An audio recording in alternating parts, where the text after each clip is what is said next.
February 13th, 1943. Guadalcanal, Solomon Islands.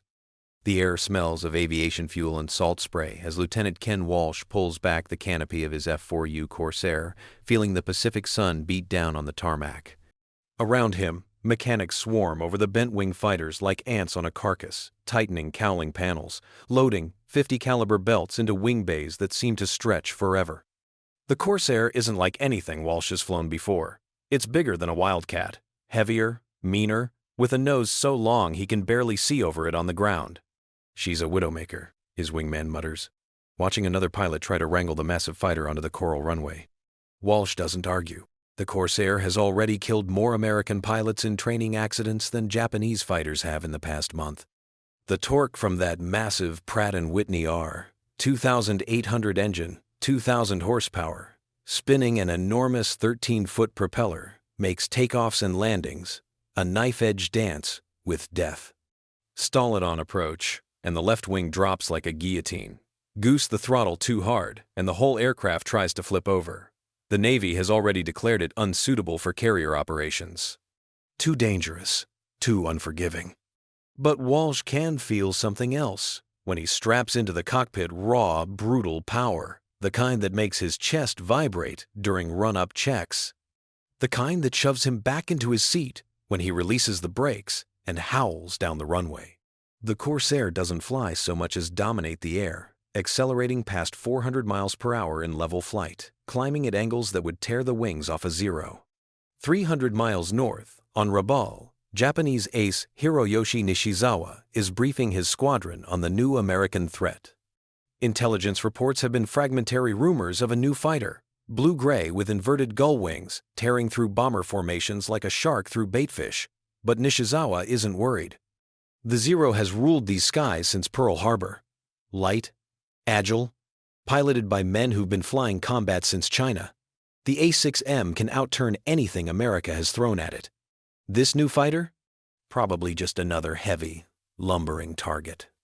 They rely on armor and speed because they can't dogfight, Nishizawa tells his pilots, tapping a wall map. Get them slow, get them turning, and they die, like all the others. His men nod.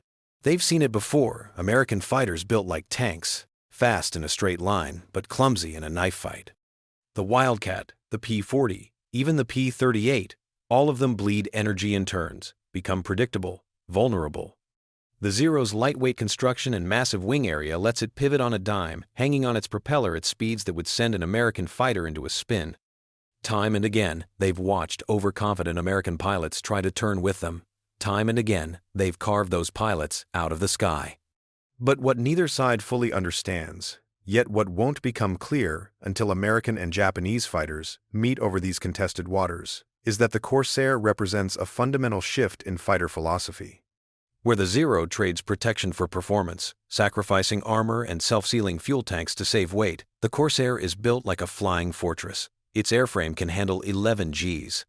Its cowling is armored. Its fuel tanks seal themselves when punctured. And that massive engine, cooled by oil passages as thick as a man's thumb, can absorb punishment that would core out a lighter power plant. Walsh doesn't know the statistics yet. Doesn't know that his squadron will eventually rack up an 11-to-1 kill ratio, or that the Corsair will claim over 2,100 Japanese aircraft before war's end. He only knows that when he pulls back on the stick and feels the Corsair claw skyward at 3,000 feet per minute, climbing so steeply that the horizon disappears beneath the nose, he's flying something the Japanese have never faced before. Something that won't break. The first meeting is less than 3 weeks away. And when it comes, it will shatter every assumption both sides hold about what a fighter can endure. March 6th, 1943, 18,000 feet above Vela La Vela. The radio crackles in Walsh's headset. Bandits. 11 o'clock high. 8+ contacts. He snaps his head left and up, squinting into the glare. There, sunlight glinting off canopies. A formation of Zeros diving out of the morning sun in a textbook attack. Classic Japanese tactics. They've got altitude, they've got position, and they're coming fast. Charlies, break right. Walsh shouts, slamming the stick over. The Corsair responds like it's been shot from a cannon. 4Gs crush Walsh into his seat as the big fighter snaps into a defensive turn, the inverted gull wings flexing under the load. Around him, the other 3 Corsairs in his division scatter, each pilot instinctively diving for speed. It's what they've been taught. Never try to turn with a 0. Use your power. Use your speed. Use your weight. The 0s follow. Their lighter frames, pulling tighter angles, trying to cut inside the American turns. Walsh sees tracers arc past his canopy. Bright streaks of 7.7 millimeters and 20 millimeters, fire stitching the air. One round clangs off his armor plate behind the seat, a metallic thunk that makes his teeth clench. But the Corsair keeps flying. He rolls inverted, spots a 0 pulling lead on his wingman, and makes a split-second decision. Instead of running, instead of diving away like doctrine says, he hauls back on the stick and pulls into the fight. The Corsair groans, the airframe shuddering, but it holds. 6 Gs, 7, the G-suit inflating around his legs to keep blood in his brain. His vision tunnels, gray creeping in from the edges. But the gun sight swings through empty air and finds the 0's profile. Walsh walks the rudder pedals, skidding the nose, and squeezes the trigger. 6. 50 caliber machine guns roar to life. The Corsair shudders as 50 rounds per second pour out of the wings, 300 rounds total in less than 2 heartbeats. The convergence point is 1,000 feet, and the 0 flies directly into it. Walsh sees fabric tear from the fuselage, sees the canopy shatter, sees pieces of cowling tumble away like confetti. The 0 snap rolls left, trailing white smoke that darkens to black and enters a flat spin. No parachute. Walsh's first kill. But there's no time to celebrate. Another 0 is on him now, firing from dead astern. Cannon rounds detonate against the Corsair's tail section, whump, whump, punching holes through the rudder. Walsh feels the controls go mushy, the big fighter yawing right. Any other aircraft would be tumbling earthward, the tail section severed, the pilot already dead or dying. But the Corsair's rugged construction, the multiple spars, the redundant control cables, the sheer overbuilt mass of the thing, keeps it flying. Walsh rolls into the attack, pulling straight up into a vertical climb. The 0 tries to follow, but here's where physics becomes executioner. The Corsair's 2,000 horsepower engine keeps pulling, keeps accelerating, even as the nose points straight at the sky. The 0, with half the horsepower and nowhere near the power-to-weight ratio in vertical flight, starts to fall back, mushing, wallowing, losing airspeed.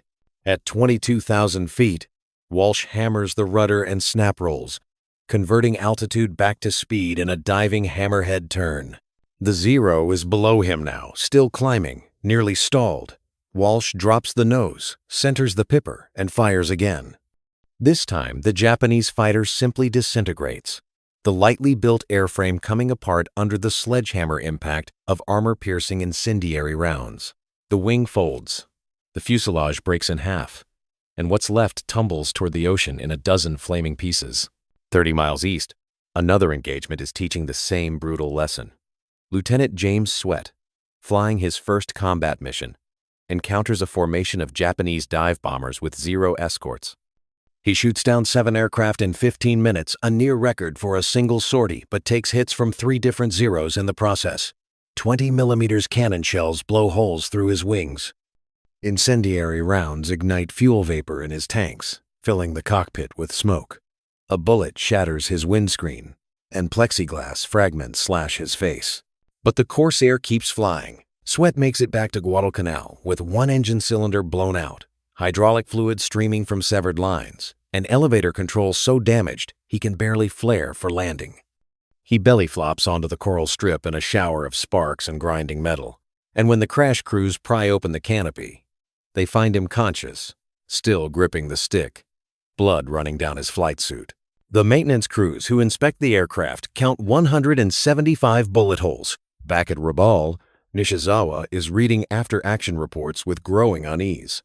His pilots are claiming hits, solid hits, the kind that should drop any fighter, but the Americans keep fighting. Keep shooting, keep coming. One pilot swears he saw 20mm cannon shells explode directly against a Corsair's engine cowling, watched the big fighter shudder from the impact, and then watched it climb away at full power as if nothing had happened. "They must have armor everywhere," one Zero pilot says, his voice tight. "The whole aircraft is armored." It's not quite true, but it might as well be. The Corsair's radial engine, a massive R2800 with 18 cylinders arranged in 2 rows, can lose entire cylinders and keep running. Its oil system is built with redundancy that borders on paranoia. Even the cockpit armor, which American pilots initially considered excessive weight, is saving lives every single sortie. Nishizawa stares at the reports and feels the rules of aerial combat shifting beneath his feet. For 2 years, the Zero has dominated through speed and agility. Now there's something in the sky that won't die when you kill it. Something that gets angry instead. April 17th, 1943, over the Russell Islands. Petty Officer First Class Takeo Tanamizu has been flying combat missions since the invasion of China in 1937. 6 years of war. Over 400 hours in the cockpit of a Zero, 32 confirmed kills painted in neat rows beneath his canopy. He's seen everything the sky can throw at a man. Thunderstorms that flip fighters inverted, engine failures over open ocean, American fighters that fight with courage, if not skill. But he's never seen anything like what's happening right now. His wingman's 20mm cannon round hit the Corsair dead center in the engine cowling. Tanamizu watched it explode, saw the flash, saw metal fragments spin away from the impact point. The American fighter should be trailing smoke, losing oil pressure, the pilot already looking for somewhere to ditch. Instead, the Corsair rolls level, and Tanamizu can actually see the propeller still turning at full RPM. The big 3-bladed paddle biting the air with mechanical fury that seems to defy every law of aerodynamics and engineering he understands. Then, it gets worse. The Corsair doesn't run. It turns into them. Tanamizu brakes left, hard, pulling the Zero through a tight spiral that grays his vision. The American follows, not matching the turn. That would be impossible. The Corsair is far too heavy, but cutting across the circle, using speed to close the angle. Tanamizu has seen this before, knows how to counter it. He reverses his turn, bleeding speed, tightening the spiral until the Zero is practically pivoting on its wingtip. The Corsair overshoots, exactly as it should, sliding past with too much energy to stop. But the American pilot doesn't panic, doesn't try to yank the nose around. Instead, he rolls inverted and pulls, converting excess speed into a soaring vertical climb that takes him 1,000 feet above the fight in seconds. Tanamizu watches, grudging respect mixing with cold tactical assessment. The American understands his aircraft, understands that the Corsair can't dogfight, so he's refusing to dogfight, using vertical maneuvers, boom and zoom attacks, energy tactics that the Zero simply cannot counter. Tanamizu tries to climb after him, but it's like chasing a homesick angel. The Zero claws upward, engine screaming, but the thin air at 20,000 feet robs it of power. The Corsair just keeps climbing, that massive radial engine gulping oxygen through its supercharger, maintaining thrust at altitudes where the Zero's Sakai engine is gasping. At 24,000 feet, the American rolls over and dives. Tanamizu has maybe 3 seconds to react. He snap rolls right, trying to throw off the American's aim, but the Corsair pilot leads him perfectly. 6 machine guns open up, and Tanamizu feels the Zero shudder as rounds punch through the thin aluminum skin. One bullet snaps the control cable to his left aileron. Another blows through the seatback, missing his spine by inches. A third punches completely through the fuel tank behind the cockpit, the unprotected, unsealed fuel tank that is the Zero's greatest vulnerability. Gasoline sprays into the slipstream. Tanamizu can smell it, can feel the wet mist against his neck. He's flying a bomb. One tracer round, one spark, and he'll fireball. His hand moves to the canopy release almost automatically, preparing to bail out. But then he realizes something remarkable. He's not on fire. The bullets passed clean through. The fuel is venting, Yes, pouring out through the holes. But it's not igniting. The American was using armor-piercing rounds, not incendiaries. And Tanamizu, by sheer luck, is still alive. He shoves the stick forward, diving for the cloud layer at 8,000 feet, nursing the throttle to keep from creating sparks. Behind him, the Corsair doesn't pursue, probably low on fuel or ammunition, or both. Tanamizu makes it back to Rabal, flying just above stall speed, conserving what little fuel remains in his punctured tank. And when he climbs out of the cockpit, his hands are shaking. The maintenance crew counts 47 bullet holes. "The American could have killed me," Tanamizu tells his squadron commander that evening. "He had me cold, but his aircraft was already so damaged that I thought it would fall apart. I saw hits on the engine, on the wings, on the fuselage, and it kept flying like nothing happened." The commander nods slowly. Similar reports are flooding in from every unit in the theater. Corsairs absorbing catastrophic damage and continuing to fight. Corsairs with cylinders blown off the engine, still making it home. Corsairs with control surfaces shot away, hydraulic lines severed, fuel tanks punctured, limping back to base on pure structural stubbornness. One pilot reports hitting a Corsair with an entire 20mm drum, 60 rounds, and watching it fly away. Another describes a head-on pass, where his 7mm round stitched straight up the Corsair's nose, hitting the propeller hub, the engine, the cowling, and seemingly disappearing into some void where they caused no damage whatsoever. The American fighter flew straight through his fire and shot him down 3 seconds later. At Henderson Field on Guadalcanal, mechanics are learning the same lesson from the other side. They're used to patching up Wildcats and Warhawks, used to battle damage that grounds aircraft for days or weeks. But the Corsairs keep coming back, with damage that should have killed the pilot 10 times over, and the planes are repairable. The airframe is so overbuilt that even massive structural hits can be fixed. The engine compartment has so much redundancy that you can lose entire systems and still maintain power. One Corsair returns with the entire lower half of the rudder shot away. The pilot flew 120 miles using differential throttle and aileron trim. Another lands with a Japanese 20mm cannon shell embedded in the armor plate behind the seat, unexploded. The fuse dented but intact, pressed into the steel like a fossil. The pilot didn't even know it was there until the crew chief pointed at it with a shaking hand. Lieutenant Walsh's aircraft comes back from a mission with the oil cooler destroyed, oil pressure reading 0, cylinder head temperature in the red. By every measure, the engine should have seized, should have welded itself into an immobile chunk of useless metal. Instead, Walsh flew it 40 minutes back to base, landed normally, and shut down the engine. When mechanics crack open the cowling, they find the internal components still intact, scarred, overheated, but functional. The R2800 was designed with tolerances so generous that even catastrophic damage couldn't kill it immediately. "It's like they built it expecting us to get shot," one crew chief mutters, running his hand over a patch of battle-damaged wing skin. "Like they knew we'd take hits and planned for it." That's exactly what Vought aircraft did. Every component was stress-tested beyond normal limits. Every system had backup systems.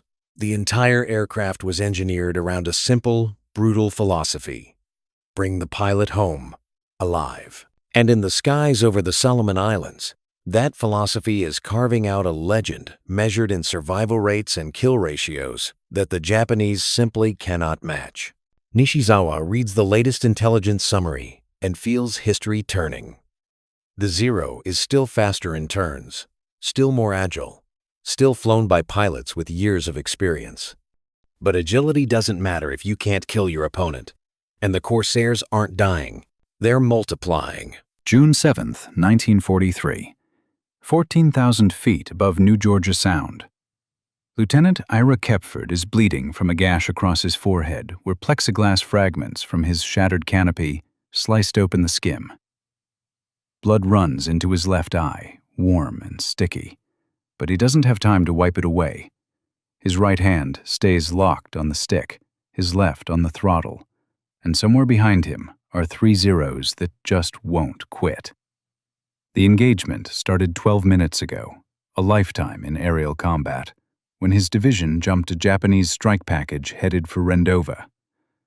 Kepford got 2 bombers in the initial pass, textbook deflection shots that sent both Aichi D-3As spinning into the sea trailing fire. But the Zero escorts came screaming down like hornets, and now he's alone. His wingman separated in the chaos, playing a deadly game of cat and mouse with pilots who've been doing this since before Pearl Harbor.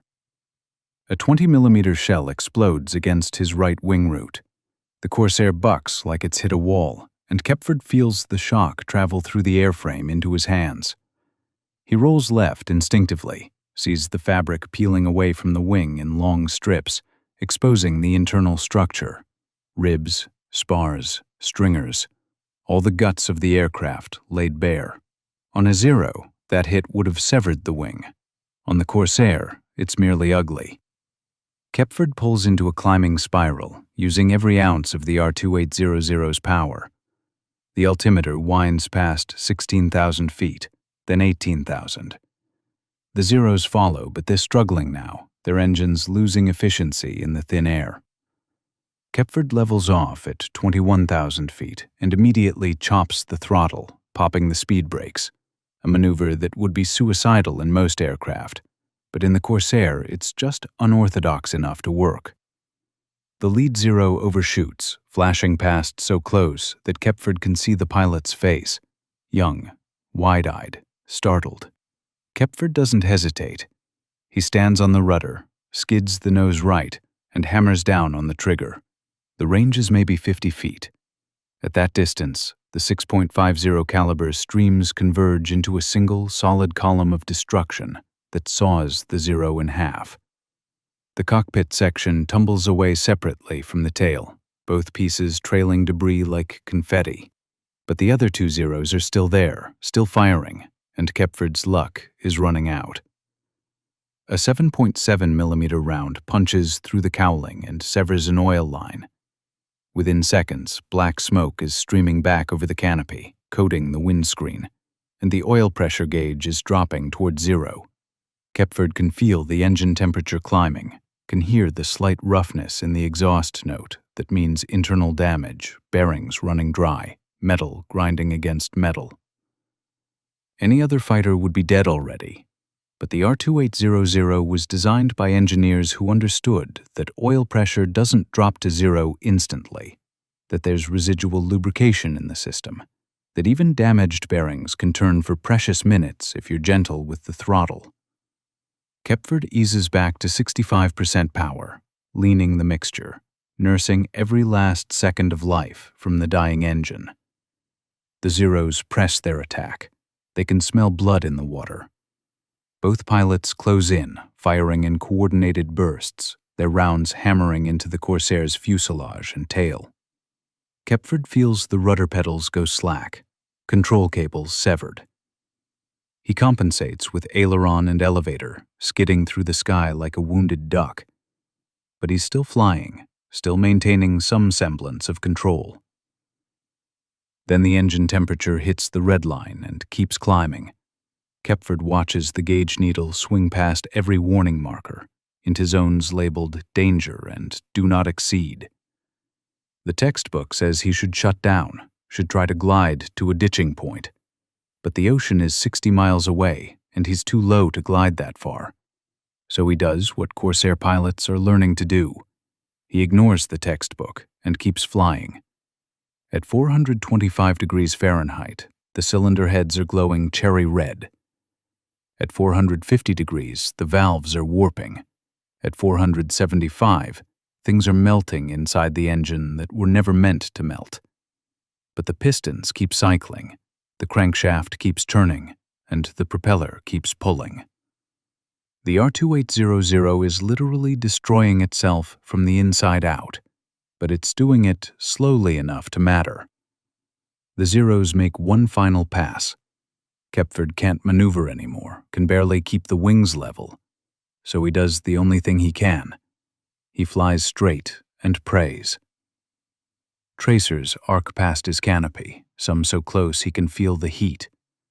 A 20mm round detonates against the armored headrest, 3 inches from his skull, and the impact snaps his head forward hard enough to blur his vision. But he's through. The Zeros, finally, Winchester, out of ammunition, peel off and head for home. Kepford is alone in the sky with a dying airplane and 53 miles of ocean between him and Henderson Field. He doesn't remember most of the flight back.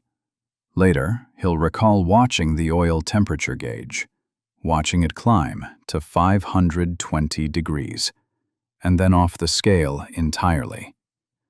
He'll remember the smell of burning metal, the way the engine started making sounds like gravel in a blender. He'll remember when the first cylinder finally seized, the sudden vibration, the way the whole airframe shuddered, and how he kept flying anyway because there was literally no other option. At 15 miles out, a second cylinder seizes, then a third. The Corsair is running on 15 cylinders now. Then 14, the power dropping with each failure, but the propeller still turning, still generating enough thrust to keep him airborne. Henderson Field appears on the horizon like a mirage. Kepford can see the coral runway, see the pattern of aircraft on the ground, see the crash trucks already rolling, because someone in the tower spotted him coming in, trailing smoke like a chimney. He has no hydraulics for the landing gear, shot away. No rudder control, no flaps. The engine is more wreckage than machine, held together by momentum and spite. Kepford lines up on final approach, dead stick now because the engine finally gives up and freezes solid. And he glides the last 2 miles in complete silence, except for the wind screaming through the bullet holes. The belly landing is controlled chaos, sparks, grinding metal, the Corsair sliding 1,500 feet down the runway on its belly before finally grinding to a halt. Kepford sits in the cockpit for a long moment, hands still on the controls, waiting for his heart rate to drop below 180. When the crash crew pries open the canopy, he climbs out on shaking legs and looks back at what's left of his aircraft. The crew chief counts 194 bullet holes. The engine is a total loss, 11 cylinders seized, crankshaft warped, internal components fused together. But it ran long enough. The wing is Swiss cheese, control surfaces hanging by threads, fuselage perforated like someone attacked it with a hole punch. But it flew long enough. Jesus Christ, Lieutenant. The crew chief breathes. What the hell did you do to her? Kepford wipes blood from his eye and manages a tired smile. Just brought her home. 300 miles north, Takeo Tanamizu is having the same conversation with his squadron commander, but from the opposite perspective. His flight intercepted what they thought was a crippled Corsair smoking engine, visible damage, flying slow. They pursued it for 15 minutes, firing over 300 rounds, achieving dozens of hits. And it flew away. How? The commander asks, frustration bleeding through his professional tone. How is this possible? Tanamizu has no answer. The Zero is the superior dogfighter. Japanese pilots have superior training, superior experience. But the Americans have built an aircraft that simply will not die, and that's changing the mathematics of combat in ways that training and experience cannot overcome. You can outfly a Corsair, you can outturn it, outmaneuver it, outthink the pilot, but if you can't kill it, none of that matters. And the Corsairs are not dying. October 24th, 1943, Bougainville. The afternoon sun hangs low over the Pacific when Major Gregory "Pappy" Boyington leads his division of Corsairs into what will become one of the most brutal engagements of the Solomon Islands campaign. Intelligence reported a Japanese convoy heading south, transports loaded with reinforcements, escorted by destroyers and covered by at least 40 fighters. Boyington's Black Sheep Squadron has 16 aircraft. The mathematics are ugly, but that's never stopped them before. At 19,000 feet, they spot the enemy formation, Zeros, dozens of them, stacked from 15,000 to 22,000 feet in the layered defensive pattern that Japanese tacticians have perfected over years of combat. Below them, like sheep surrounded by wolves, are the lumbering transports. Boyington doesn't hesitate. "Black Sheep, this is Pappy. We're going in. Use your speed, use your guns, and for God's sake, don't try to turn with them."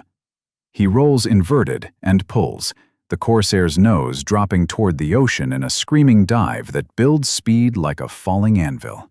350 knots, 400, 450. The wings are flexing, the airframe shuddering, but the Corsair holds together because it was built to hold together. Around him, 15 other bent-wing fighters follow, punching through the Zero screen like bullets through paper. The Japanese react instantly. Zeros peel off, diving to intercept, filling the sky with tracers. Boyington picks a transport, walks his rudder to center the pipper, and opens fire. The convergence of 6.50 caliber streams tears into the ship's superstructure, shredding metal, igniting ammunition stores. The transport begins to list, even as Boyington pulls up, screaming past at 480 knots with 4 Zeros on his tail. They're firing. He can see the muzzle flashes, feel the thunk, thunk, thunk of rounds hitting his aircraft. A 20mm shell explodes against his left wing, blowing a hole the size of a dinner plate through the outer panel. Another round shatters his canopy, filling the cockpit with hurricane wind and broken plexiglass. A third punches through the fuselage just behind the cockpit, so close he can feel the heat of its passage. But Boyington doesn't flinch. He's been flying Corsairs for 8 months now, has put 450 hours on the type, and he knows something the Zero pilots are still learning. The Corsair can absorb punishment that would atomize a lighter aircraft. He keeps the throttle wide open, keeps climbing, using pure engine power to claw away from his pursuers. At 25,000 feet, the Zeros fall away, their engines gasping in the thin air. Boyington rolls level, checks his 6, and dives back into the fight. Below him, the furball is a three-dimensional chess game played at 300 miles per hour. Corsairs and Zeros locked in a deadly spiral that fills 20 cubic miles of sky. He spots one of his pilots in trouble, Lieutenant John Bolt, with 3 Zeros scissoring in on him, closing for the kill. Boyington doesn't call it out, doesn't warn them. He just rolls into a split S and comes screaming down out of the sun with every advantage that physics and engineering can provide. The lead Zero never sees him. Boyington's first burst catches it in the engine, and the Sake radial, unarmored, unprotected, disintegrates like a grenade went off inside it. The fighter tumbles away, trailing fire and pieces. The second Zero breaks left, hard. Boyington follows, not trying to match the turn, that's suicide, but cutting across the arc, using speed to maintain position. The Japanese pilot is good, really good, reversing his turn, trying to shake the American off. But Boyington has 2,000 horsepower and a gun sight that doesn't care about G-forces. He fires a 2-second burst, and the Zero's fuselage comes apart at the cockpit. No parachute. The third Zero tries to run. Boyington chases him down in a shallow dive that stretches into 3 miles of ocean, the gap closing relentlessly because the Corsair is simply faster. At 200 yards, he fires. At 150 yards, pieces start coming off the Zero. At 100 yards, the Japanese fighter explodes in a fireball so bright that Boyington has to look away. 3 kills in 90 seconds. But when he pulls up and checks his gauges, the story gets complicated. Oil pressure is dropping. Fuel gauge shows 2 tanks empty, 1/4 full. The engine is running rough, at least 1 cylinder damaged, maybe more. And there's a hole in his left wing big enough to crawl through. "Black Sheep, this is Pappy. I'm hit and heading home. Form on me if you can." 7 Corsairs materialize out of the chaos, joining up on his wings. 8 others are scattered across the sky, either still fighting or already shot down. Boyington doesn't know which. But these 7 made it, and that's what matters now. They turned southeast, toward Munda, 60 miles distant. The Japanese aren't done. 6 Zeros, fresh from Rabaul, intercept them 15 miles out. They're aggressive, coordinated, and they smell blood. They come in from above and behind, the classic attack position, firing in precise, disciplined bursts. Boyington's division tries to maintain formation, but it's like flying through a hailstorm. Rounds hammer into every aircraft. Boyington takes 3 more hits, one in the tail, one in the right wing root, one that blows completely through the engine cowling and ricochets off something vital inside. The engine coughs, sputters, keeps running. Oil is spraying across the windscreen now, a black mist that makes visibility nearly impossible. Boyington wipes it away with his glove, but it just comes back thicker. He's flying on instruments now, trusting the artificial horizon, the compass, the airspeed indicator. The engine temperature is climbing toward critical, but he keeps pushing because stopping means dying. One of the Zeros makes a mistake, comes in too close, too eager. Boyington's wingman, Lieutenant Robert McClurg, catches him in a snap shot that blows the Zero's wing off at the root. But McClurg's Corsair is hemorrhaging fuel from a punctured tank, and his engine is running so rough that you can hear it from 50 feet away. He's got maybe 5 minutes of flying time left. "Pappy, I'm not gonna make it," McClurg radios, voice tight but controlled. "Stay with me, Bob. We're 3 miles out. Engine seizing. I'm gonna ditch."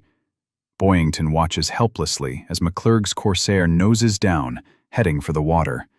The engine has locked solid, propellers stopped, and McClurg is trading altitude for distance, gliding toward the coastline.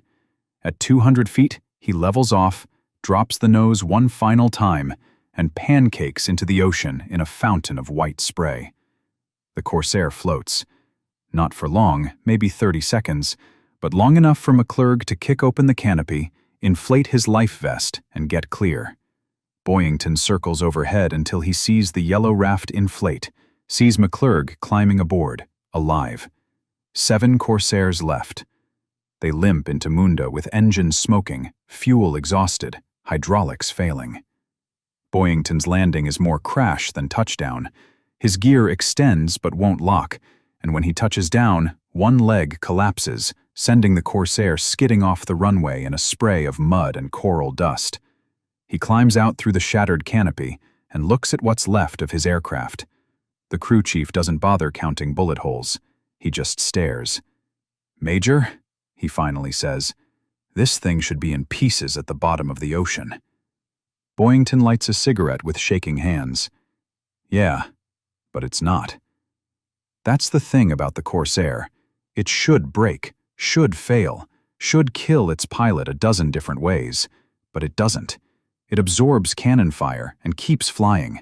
It loses cylinders and keeps running. It gets hit with damage that would shred a Zero or cripple a Wildcat, and it brings its pilot home.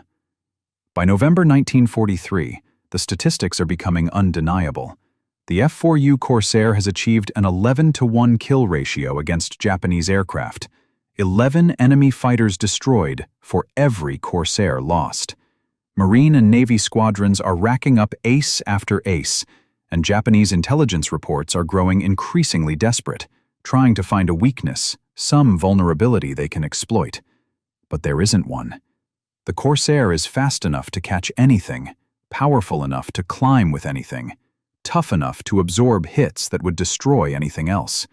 And it's being flown by pilots who've learned to leverage every advantage that brutal, uncompromising engineering can provide. Takeo Tanamizu survives the war, one of the few Japanese aces to make it to 1945. In post-war interviews, he'll be asked about the aircraft he feared most. He doesn't hesitate. "The Corsair," he says quietly. "You could shoot them, you could hit them, but you couldn't kill them. And that's what beat us in the end. Not better pilots, not better tactics, but aircraft that simply would not die." In the end, the F4U Corsair will claim 2,140 Japanese aircraft destroyed in air-to-air combat. It will serve in 3 wars, World War II, Korea, and limited service in Vietnam. Some will fly until the 1960s, 2 decades after they first terrified Japanese pilots over the Solomon Islands.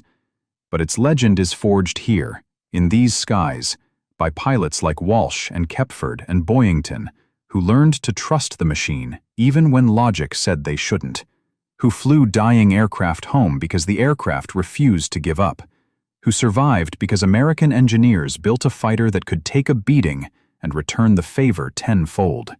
The Japanese shot them down. They watched them burn. They put hundreds of rounds into bent-wing fighters that should have tumbled from the sky, and they watched, shocked, as the Corsairs kept flying.